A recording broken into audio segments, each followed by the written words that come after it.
Welcome back to the Confident Care Academy podcast. If you are somebody who likes podcasts and you're somebody who likes anesthesia, odds are you've heard of Core Anesthesia. You've heard of Colin Tanner. Today we have the great honor of having some of, honestly, the forefront podcasters in the nurse anesthesia space. And we are so excited to dive into this. Today, Chrissy is going to introduce us and take us from here. But this is an interview with some of the greats in the anesthesia world. We're excited to get started. Yes, we are so excited. If this is your first time tuning into the Confident Care Academy channel, real quick, my name's Chrissy. I've been a nurse anesthetist for 7.5 years now. I live in New York City currently. I am the co-founder of Confident Care Academy, where we are here to help nurses prepare for the reality of becoming nurse anesthetists. Anna is my co-founder. She and I have been doing this since June of 2022, and she is in her last year of CRNA school. She'll be graduating in May. So without further ado, I'm going to hop in and introduce our guest. So Core Anesthesia is a podcast-based education platform designed to make anesthesia education that fits into your schedule. Everything that they do at Core is designed to make education accessible. Core started as a way for nurse anesthesia residents to make use of their commute times and has turned into a full platform of both audio and visual educational resources. And I believe you guys provide continuing education in your app as well for your subscribers. Is that correct? Yeah, awesome. that's so correct. It's like a one-stop shop for everything you need, like CEs on the go. I absolutely love that model. So we're going to start out by asking you about yourselves a little bit so we can get to know you better. How did you guys meet? How did you start this whole thing up? Tanner and I met when we were in anesthesia school. This would have been back in January of 2019. 2019.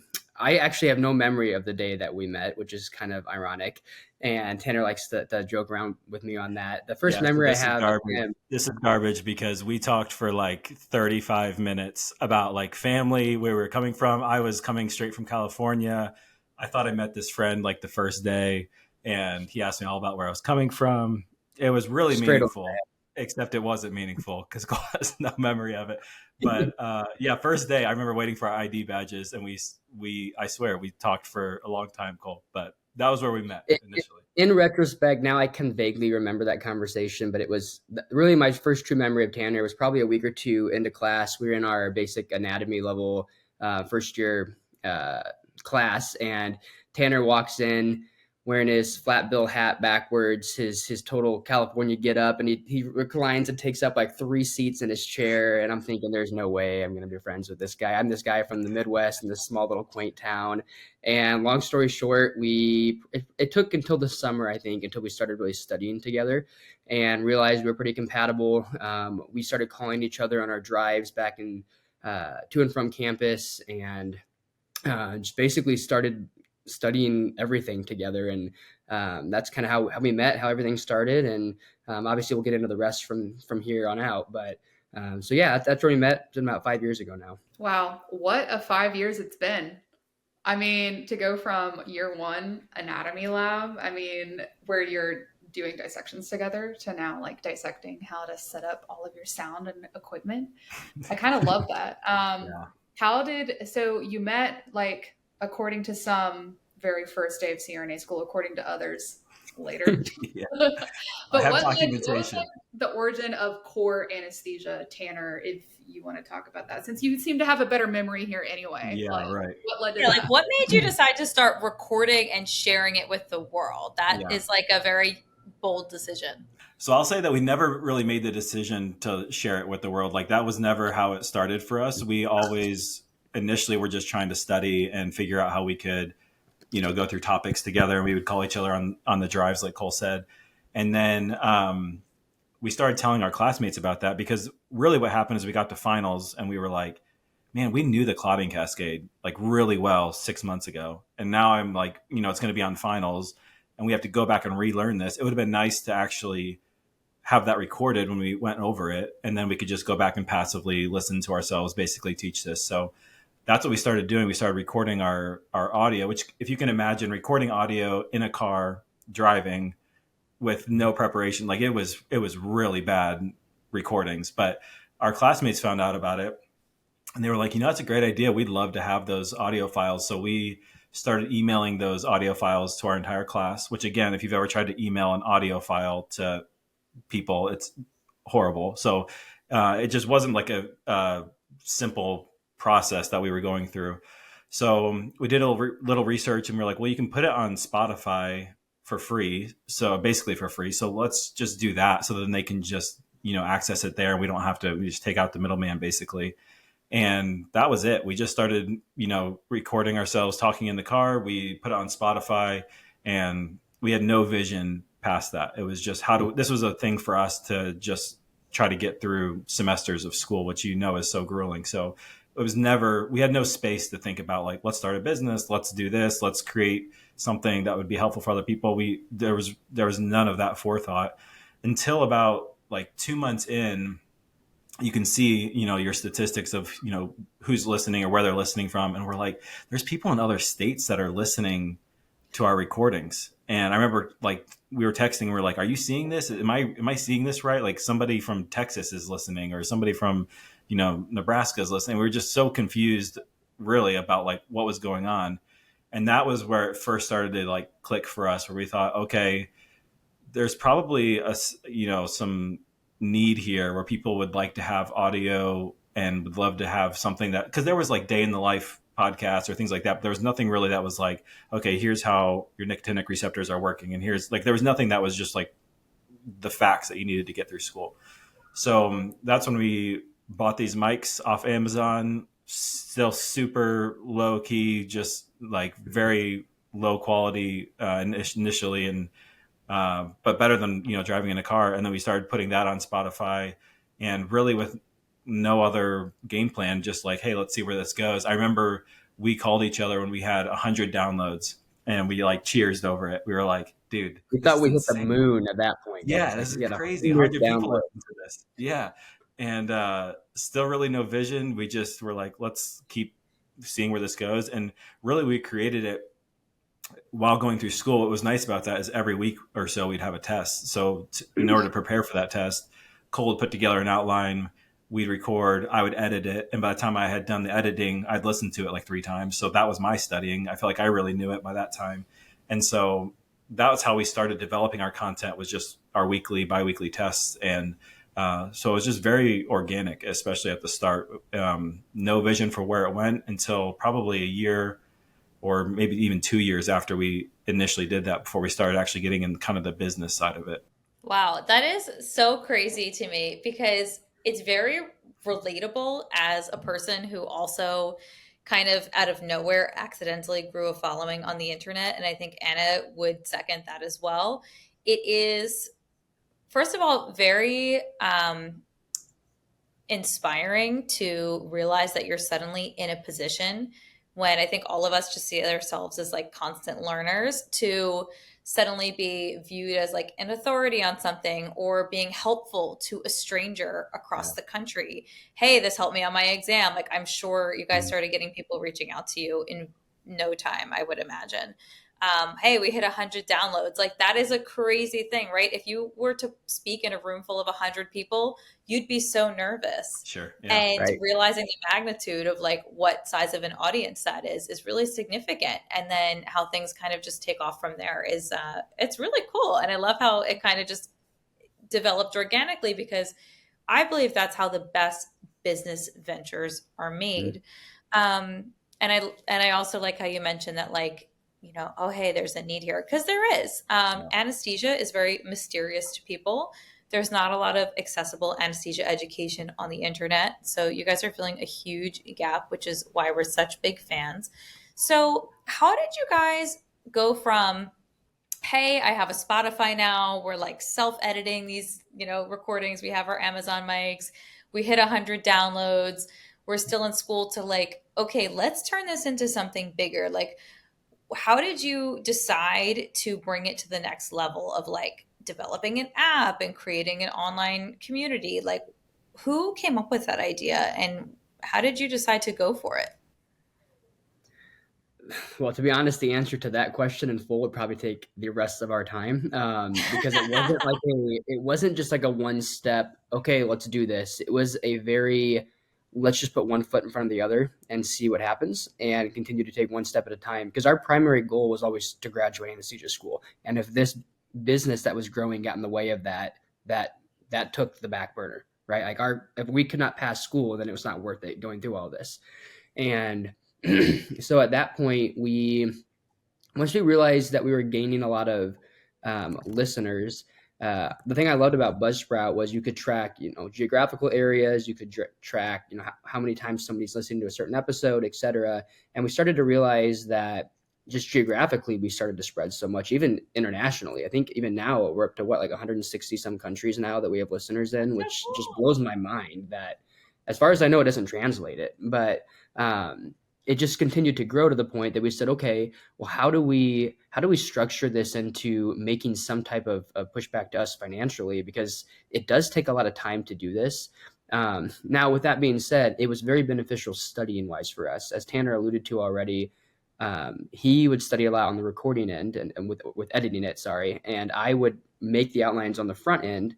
And when we got together to record it, if I could go through and explain everything without having to refer to my notes completely, if I could teach it and explain it, that told me, okay, I'm ready to take a test on this. And if I had to stumble my way through an episode, then I know I wasn't ready yet. And that was how I studied. So actually, it really was beneficial for us from that standpoint, but we wanted to make some type of financial kickback. So we started with this website called Patreon, and it's where you can get like a unique RSS code where you could leave some of your podcast episodes locked, where somebody could access everything and then some of them would be locked. And so you'd go in and you would subscribe. I think we were like $5 a month for the price of a coffee, and you could get this code and that would give you all of our episodes. So then we started making half of them paid for subscription, half of them free. And that was just really fun to see, like, wow, we created something that's actually generating some type of revenue while we're going through school to help pay the bills. And we always had this thought that we should create an app, but we were like, that's just too big of a thing. We're not gonna be able to get to that. I mean, at this point, we still had a year and a half left of school. And as we continued to get through school, it just kept growing and kept growing. And then we had a lot of CRNAs that were listening to it, and they were refreshing themselves. And that was unique for me to experience while we were creating it, because as students, I struggled with, okay, how do we create an episode that is simple enough so that the first time learner of that topic could benefit from listening, but also detailed enough that the student studying for an exam could benefit from it, but also advanced enough that a CRNA refreshing can benefit from it. And trying to merge all that together, what was tricky, but we noticed that we were getting listeners from all spectrums. We had ICU nurses all the way up to CRNAs. And that's when we really were like, we need to create this into an app. And so once we graduated, wasn't around that time, Tanner, about 6 months after we graduated, that we decided, let's create this into an app. We need to find some way that we can create quizzes after episodes. We eventually wanted to make videos, which we finally did this past month. We wanted to offer CUs, et cetera. And thank you. That was something we were really looking forward to. And so it's just been a step-by-step process. It's taken really almost 4 years of just doing one little thing after the other, as we've slowly just saw a need and continued to grow to the next step to meet that need. For people who are in their anesthesia training, or they are entering into the world of anesthesia, what pieces of advice do you have for people who are entering into their training and who are taking on, in somewhat, an educational and a leadership role? And what about that role tension between being an educator and being a trainee? Like, what advice do you have? Whoever wants to go first with it, because it's a tricky thing to do. That's very tricky. And I think that even translates into the OR. And I don't think that as CRNAs, we always do a great job of fostering that, because I know, at least for myself, it's like, okay, so you're going through clinicals where you are trying to, you're basically, like, in essence, putting on a performance every day for a new preceptor, where you're showing what you know, your skills, all those types of things. And so just immediately, like, the power dynamic is that you are, like, trying to impress or trying to give to that preceptor. And at the same time, you're trying to learn how to control a room and how to ask for resources and how to delegate and how to control the temper when things are not going, quite right. So you're right. That's a tough tension. And I think that a lot of that is incumbent on the CRNAs to foster that, like, you don't need to go through me. That is a skill set that you're developing. The leadership skill set is just as real as learning how to intubate or how to place lines. And so I think that's something that tends to be missed. And I guess to your point, Anna, or your question rather, how do you fight through that tension? I think that it's important to be like self-reflective, I think, to some degree, because you feel like an imposter. You feel like this doesn't make sense. Why am I the one that's in that leadership role, when you do feel like a new learner on so many levels?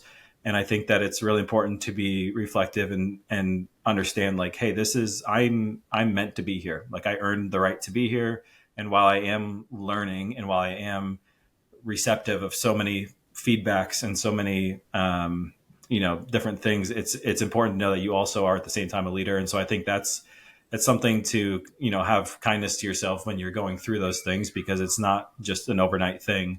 I don't know if that really answers it. I can just I guess sympathize with that tension, because I felt it, and I try to work really hard on the other side of the CRNA to foster that with residents that are coming through. That is such an important skill, that you really are a leader as you go through CRNA school. I would also, for people who are listening, maybe for the first time, I'd love to hear briefly, Chrissy's thoughts on this too. As a former clinical site coordinator and someone who's done a lot of fostering of education and leadership in the clinical environment, like, what are you, like, I immediately, I'm like, oh, what's Chrissy's 2 cents on that too? On like how to foster leadership in trainees. It's a challenge, because it really is all about mindset, and how do you create a mindset in another human, or even in yourself, is, I think, one of the biggest challenges that any teacher has in life, and really any learner, right? If we all had the power to just like magically control our mindset, we wouldn't need therapists anymore, right?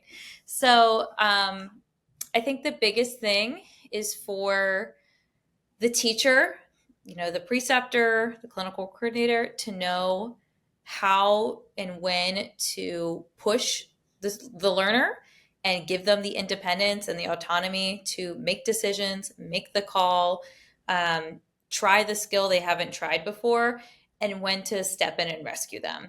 And I think when we're newer in our practice, it's really hard to let go. You're not 100% sure of your own skills or own decisions yet. So it's more normal to want to control, because you are really afraid of the patient becoming harmed.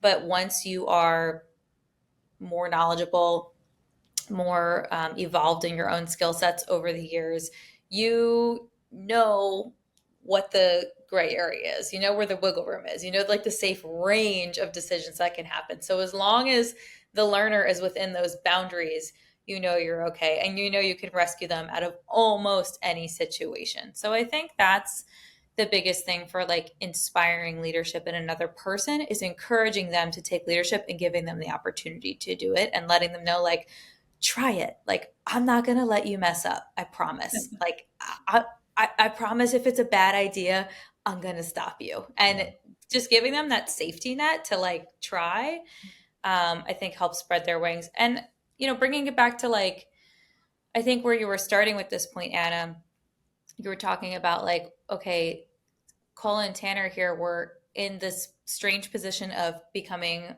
platformed as students, right? So now you have CRNAs listening to your podcast while you're still in school. And it's normal to get backlash for that, right? Like, well, what do you know? You're still in school. You're still a learner. Like, who are you to be educating on the internet? Like, for sure. I've definitely seen a lot of that. That's tough. It's tough to walk that line of like walking into the OR and somebody being like, oh, I came across your Instagram the other day. Oh, you're the guy who's on Spotify. It's hard to balance those roles. But did either of you encounter any issues with that? How did you overcome that? If you did, like, how did you manage to walk that line?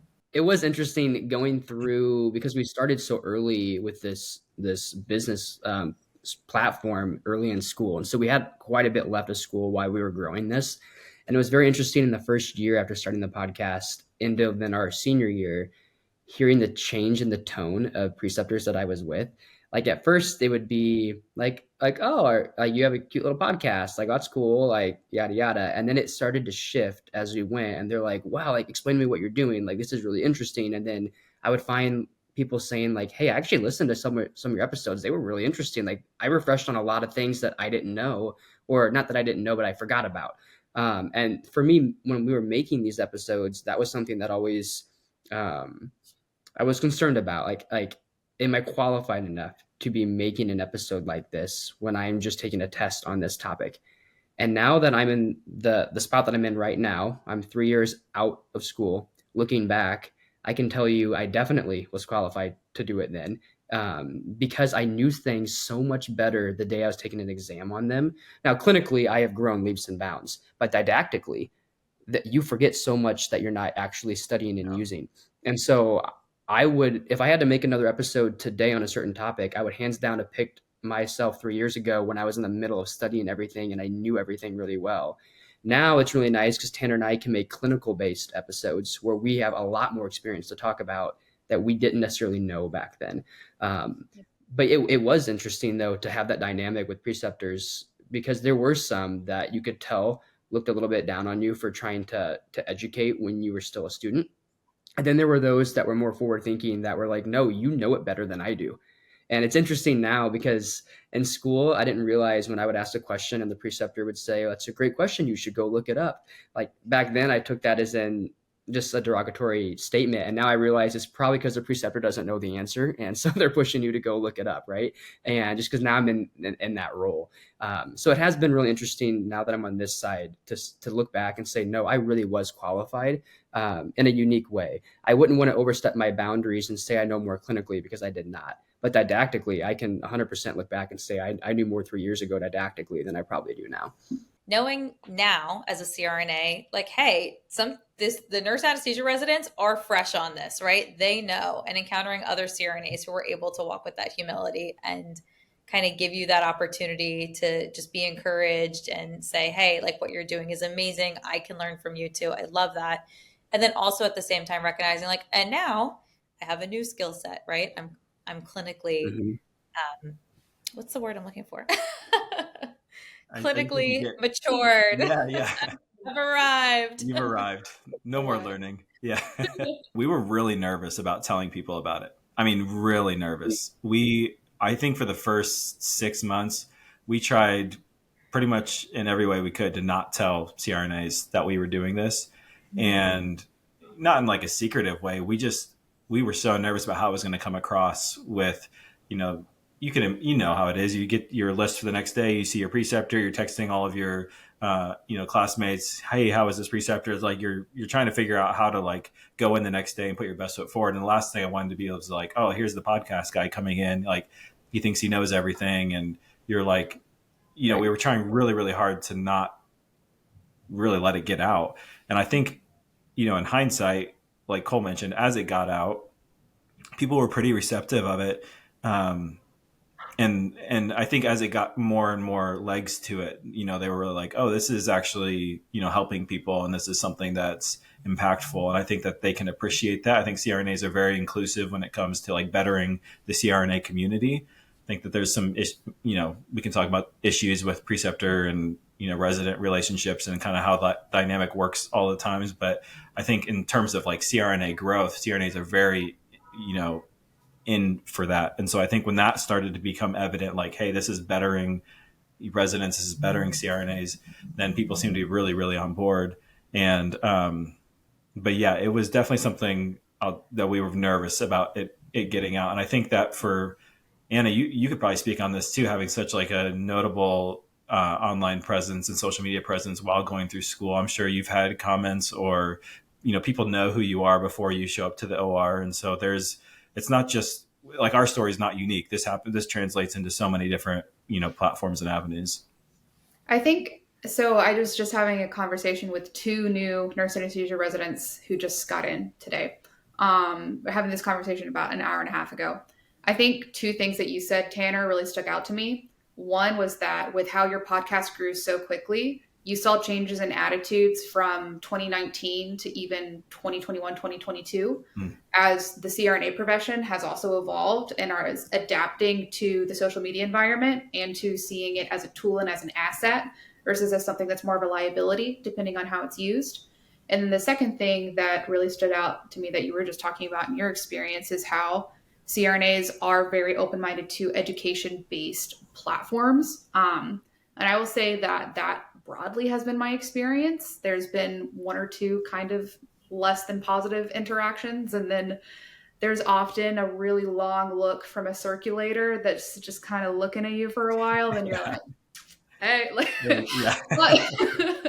but with that, I think that like the culture of medicine and anesthesia is evolving pretty quickly to see it as an asset. And that was what the advice I gave the incoming trainees is that you can use your platform. You can use it to educate. Don't film in the clinical environment. Try to frame things positively and from an educational perspective.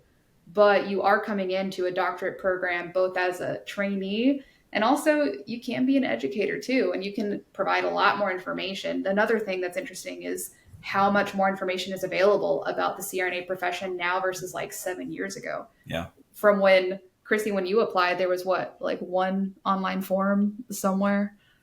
Like allnurses.com was a discussion board, and there was one CRNA who would sometimes answer questions in the discussion board, but not live. Like these were like, you could find his threads from like a decade prior, and that was it. That was all the information we had to go off of. There was no YouTube, no Instagram. It's changed. It's changed so much. I knew of one YouTube CRNA that would show like a day in her life, and that was all I really knew before I shadowed about CRNAs. Like I had never met one before. I tried to research, and that was all I could find online.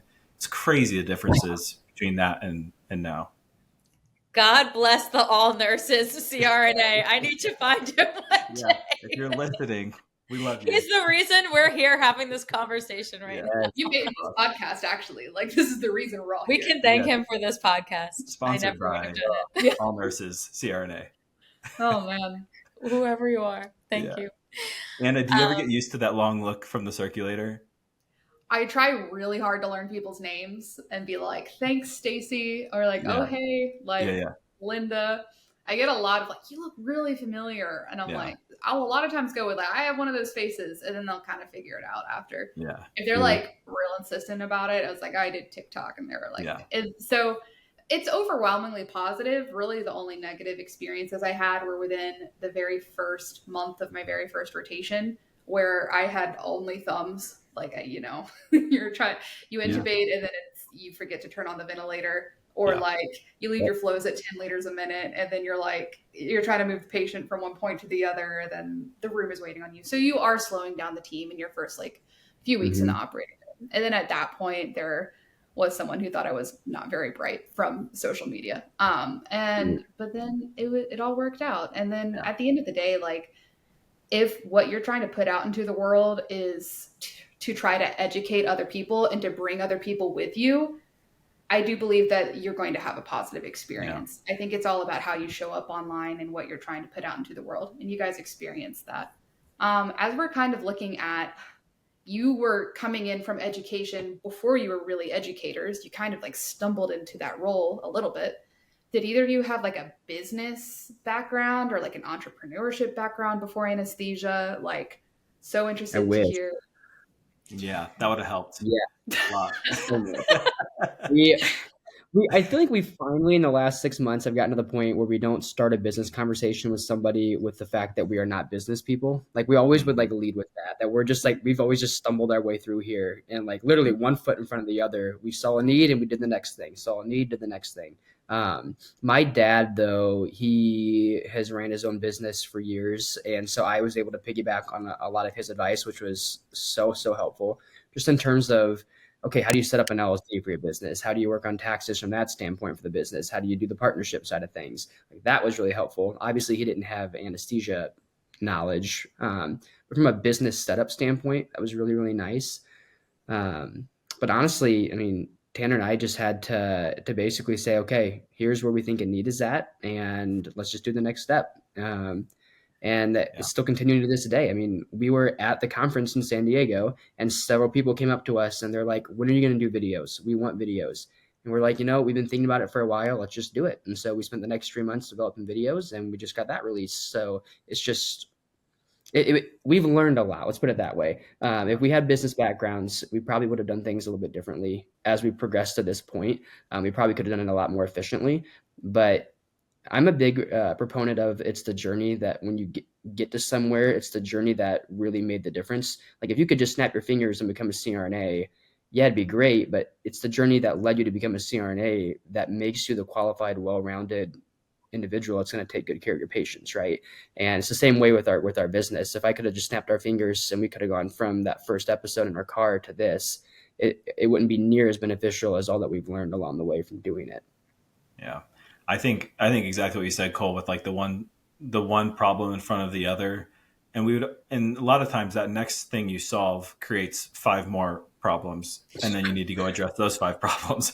And then you realize that maybe that first problem shouldn't have been solved that way. And you need to go back and walk that back. And so it feels like you're doing like 3 steps forward, 2 steps back, 3 steps forward, 2 steps back. And we were talking with someone who specifically, she was like, you need to stop saying you're not business people, because this is what business is. Like you just keep solving problems until you get to where you're going. And so I would say if anybody is listening that is interested in starting their own business, like you do not have to have it together to get started. Mm-hmm. Just get started, and the problems will present themselves in due time. There'll be plenty of them, I promise. And you can't, even if you spent all the time in the world planning, you cannot plan for all the different variables that will come up. And you'll see different opportunities too. It's not all problems. A lot of times you just get into something that you didn't realize there was an opportunity here, so you can pivot and try to solve that. And so exactly what you said, Cole. There was no business plan to start with. I think looking back, it's like, okay, there's some rhythms or some models that probably like we have like a way we do things, but that just kind of happened as we solved problems. And so if you're interested, please don't, kind of what you were saying at the beginning, Chrissy, with like the balance of leadership and learning. I would say that even in like a business standpoint too, like don't feel like you have to meet certain qualifications before you can jump into creating something. You'll wait forever. One like tip I always have for people who want to start educating or presenting themselves on the internet in any way, shape, or form is just to start, right? Like that's the only way you're going to get good is to start. Do it messy, do it imperfect, do it cringe. And then over time, each time, look at the piece of work you put out critically and make it better. Like, why did this video not feel right? Why did I get bored watching my own video back, right? And then like slowly learning how to change your cadence or how to edit things differently, or, oh, I should buy a ring light or film in front of the natural light. Or when it comes to education, like, ooh, that didn't get a great response on the internet. I think I need to word things a little differently and make sure that I'm abundantly clear, because my audience might be broader than what I intended, right? Like sometimes we say things that people in our circle will understand, but outside listeners might not. Non-medical people, for example, people who haven't been through our training yet. So it's better to just get started though. And the same goes for starting the business. Similarly, Anna and I had literally 0 training and 0 mentorship. And I don't know anyone who started their own business. And it was a lot of Googling and LegalZoom and and you just start. You're right. It's and I think that we have this imaginary idea in our heads of what starting a business looks like, of like, you need all this money to come out of nowhere and you need to start big. But I love that you guys started out with recording in the car and putting it on Spotify and then upgrading to Amazon microphones, right? And then 4 years later, you're finally putting out your video work on your own app that you guys made yourselves, right? Like, well, I'm sure you had help building it, but still it's your app. You're not like, it's not just being put on Spotify anymore. So that's really special. You mentioned like nobody had started a business, Chrissy, that you knew, but I'm like, if Chrissy came, like starting the business, Chrissy came up to Chrissy now, like how much, well, like a wealth of information that you could share because of all the things that you have experienced. And you're like, oh, I know how to do this. I know how to set this up. I know like you've learned all of that. And now you've become the expert of like, how to build that business. But even if you don't have that person, like you've gained all that information just in due time. I think that's so admirable to just like look at yourself now versus when you started, because you're like, we've changed so much, we've learned so much, and you don't realize it's happening to you. I don't think always until somebody else maybe like points it out to you and you're like, oh yeah, hey, we're doing it. This is like, this is very different than when we started. I love those little moments of, like you said, when you looked and you saw that you had 100 downloads, and that was a huge milestone, Yeah. right?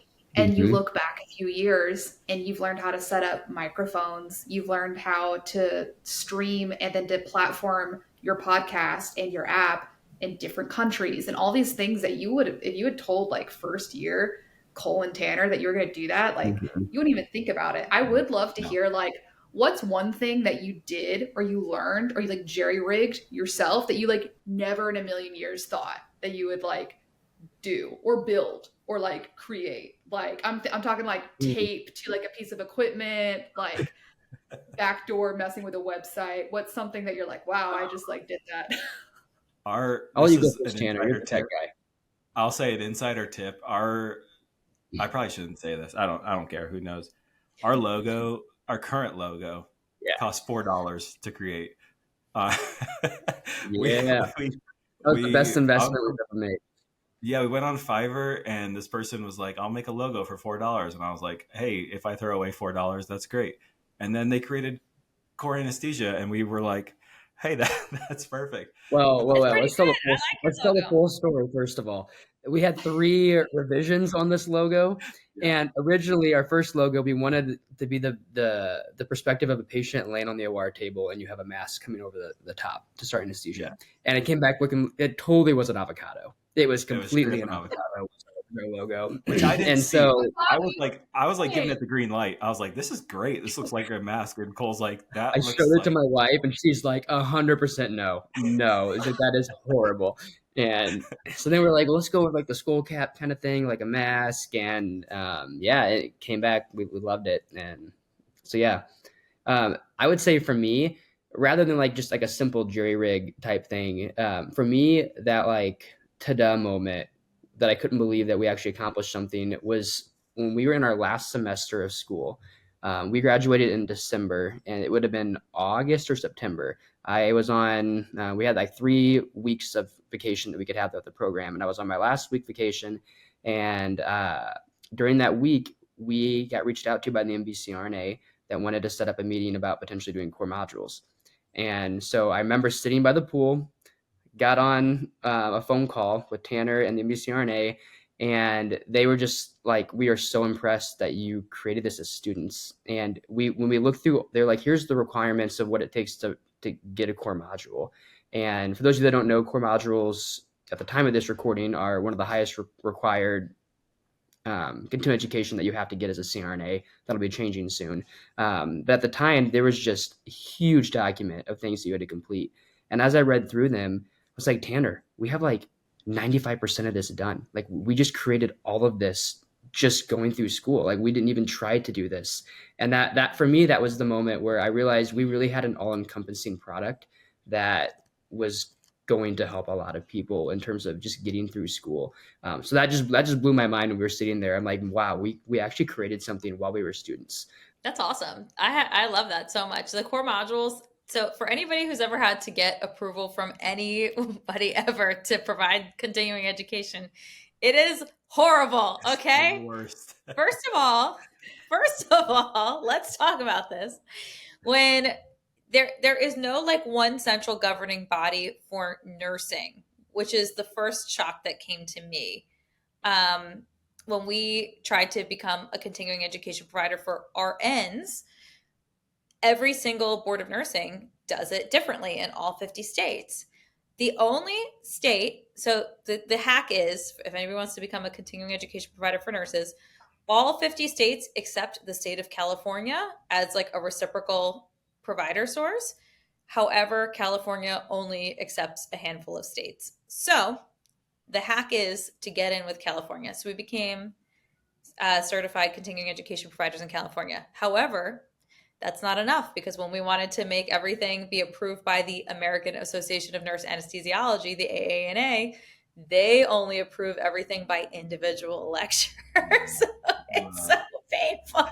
So Awful. each and every individual lecture or podcast that you see from either Cole and Tanner or us has been painstakingly combed through with a fine-tooth comb to make that stuff eligible for CEs. Yeah. So that is shout out to the teams who like help us with all of that, because that is a lot of paperwork. It's what you can do it. But Yeah, like, you can it's a do lot. it. I remember one of our first episode, or like first things that we applied for, they sent it back. We were talking about emergence, and we said, okay, at this point you can pull the tube and, you know, place the mask. And they kicked it back and they were like, pull the tube is not an appropriate phrase. That needs to be extubation. So we like had to go back into our podcast, cut out, pull the tube, say extubation. And we were like doing that for everything that we submitted. Like you nailed it. It is painstakingly terrible. But like now that we're through it all, like I can look back at a lot of things, just, honestly, as a whole, just growing our business, not even with CU stuff. But now you can look back and say, okay, at the beginning that looked like such a huge mountain. Now I know how to accomplish that. I can do that no problem if I have to do another round of that.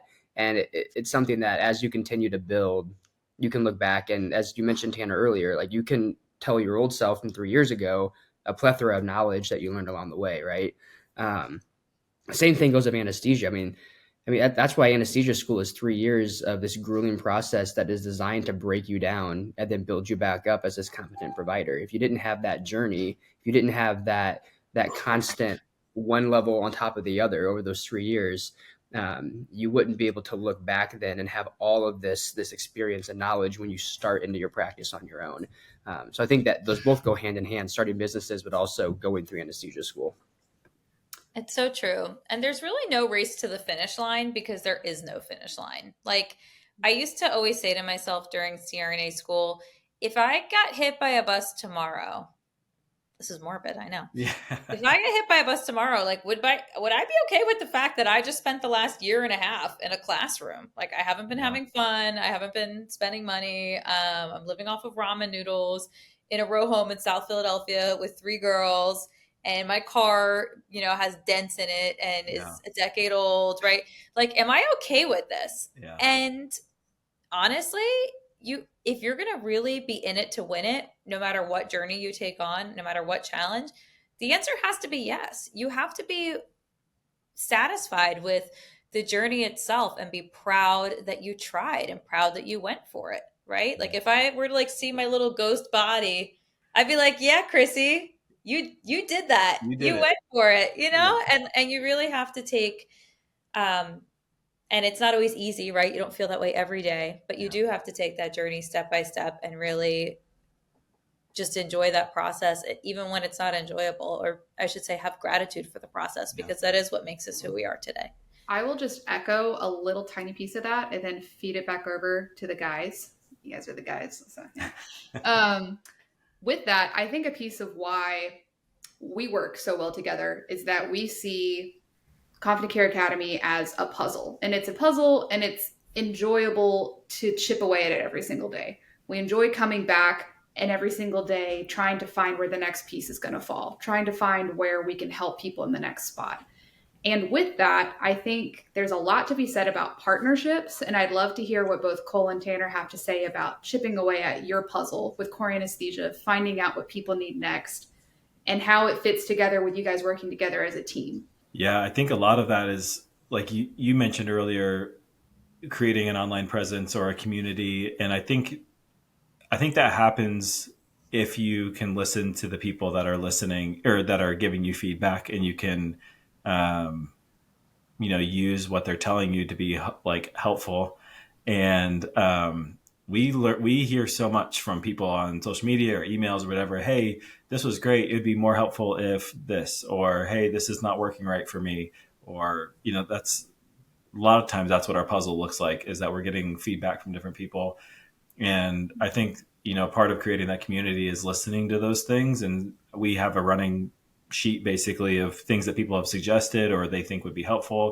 And we can't, obviously it's impossible to get to everything, like right away. And it's like, oh yeah, of course, I'd love to have a virtual simulator that does everything and I can just like fix that problem for you today. Well, you can't do that, but you can put that on the list and you can work towards those goals. That's what happened with, creating our outlines for our podcast. So that's what happened with the videos or the app or creating questions for the app. Those are all things that we just have heard from people that I think have, like you said, Anna, just kind of created that puzzle for us of, listening to the people reaching out to you and listening to what they need. And Cole's, you're extremely responsive. I think Cole has every alert set on his phone to alert him as soon as anything would, alert him whenever anything would go off. Or that'd be perfect because I just got. So that was the most ironic part, is that your day went off when you were saying that you never have alerts set up. Right. Keep yeah. And so it's just different with like how our partnership works is a lot of times like we've broken down different things of like, Cole, you handle these emails, I'll handle the social media, you handle this, I'll handle like the tech side. And so we just kind of worked out what our pieces will be. But I think it's always been pretty natural kind of how we've split things up. And we've had a few conversations too, like, hey, right now is not a good time for me. Like when my son was born, that was a pretty tough time for our family. My wife struggled with postpartum depression pretty significantly. And so we just were like, I'm not available right now. And Cole was awesome about just taking on a bunch more of the business. And that was just kind of part of our story. And then we had a conversation when I was like, hey, I'm feeling like I'm able to give more time back. Then we kind of renegotiated who's going to take what responsibilities. But I think it's always just been a very open conversation of, can you take this? Can I take that? I think for longevity, that's key because life happens, Yeah. We've just finished a season where I was MIA and completely offline basically for 4 months with C-Prep. And Chrissy and the team did so much to keep everything moving, which I'm like so grateful for. And also long-term partnerships, you're going to have ebbs and flows and when people are available. And I think that's why you guys have a partnership that really works too, is that I don't know, I get the feeling that you're in it for the long haul. Well, I like to relate it too. It's like, I mean, when you're in a partnership with for a business standpoint, I mean, it's not that much different from having a significant other relationship where you have to give each other grace. You have different aspects that you have strengths, you have different weaknesses you got to work together with and figure out. As Tanner said, my personality is I gotta like be like responding to things when they first come. Otherwise, I just think about them all the time. But Tanner is just really, really good at social awareness and reading people and having good conversations. He's much better at that than I am. We just have different things that complement each other, right? But at the same time, you have to show each other grace as well, which is why we just did a spouse episode we had our spouses on. What was that, 2 weeks ago, 3 weeks ago, we did an episode on that, just their perspective going through school and just the idea of that your support person through school, there is a lot of grace that has to be had on both sides of things to go through school. It's not just, if you're in a relationship, it's not just you personally going through school, it's the other person going through with you. So yeah, if you're in a partnership with business-wise, that definitely, if you're in it for the long haul, you have to be able to work together and have those time periods where you pick up more of the slack and then somebody else does as well. I had the same exact analogy in my head. I couldn't agree more, even though I'm divorced. And so is Anna. It is like a marriage. It really is. And I feel like the experience of being married has made me better at being a business partner. And the experience of being a business partner makes me a better partner to my current partner, my boyfriend, Brandon, who's going to edit this video. Thank you, Brandon. Thank you, Brandon. But it's true, like taking turns, knowing when someone can give 100% or 0%. Partnerships are not 50-50. It's really like, what do you have to give right now? And I know that when Anna was studying for the C, for example, she's just out of commission. But we planned for that for a long time. We built a team to help us with admin because I'm still working full-time as a CRNA. I still have my duties to be a hot girl in New York City. That is another responsibility. I have 2 cats and a dog. I got all these kids running around. Yeah. Got a full roster over here. But No, all jokes aside, it really is like such an interesting learning experience to go through. And it's cool to run into you guys at conferences and talk with you here because I feel like we have a very parallel journey. And it's nice to see other people having similar experiences. And it's encouraging because sometimes I feel like we are on our own little island. And it's cool to see you guys, plowing forward and making waves in the anesthesia world, which has historically been a very stoic and boring world, very unapproachable, very unfriendly. So it's nice to see young faces, open-minded people who are making education and learning accessible. I'd love to ask you guys, what is the next phase for core anesthesia? You mentioned the videos you're rolling out. Like, what does that look like, or any other upcoming visions you want to share with us? We'd love to hear. Yeah, I think there's always a list of like probably 8 different visions that we have in any given moment, and it's just a matter of which avenue are we going to take. We always like to say we feel like we're on this island, and there's about 8 different drawbridges going in different directions off the island, and whatever bridge we decide to take is going to send us to a whole new location than if we take a different avenue. And one of those was creating our app. Like that was a big change for us when we did that, and that has opened up a lot of different avenues now for us.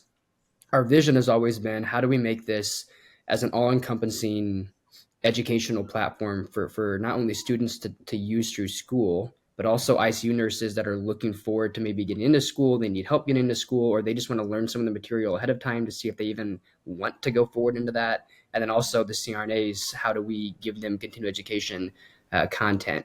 And the app has been the base to allow us to do that. And so our first goal was, okay, well, we want to put the episodes on there, but now we want to offer CEUs. Then we want to offer quiz questions and test prep and things like that. Then we want to offer videos and diagrams. And I think our overall vision is we just want to keep creating that bigger and bigger to provide all the little intricate details that people are going to need to help them succeed through school. Because the last thing we want is for somebody to put all the time, energy, and effort to go to anesthesia school and not succeed and get through it. So how can we create something that's going to be beneficial and help ensure somebody to get through?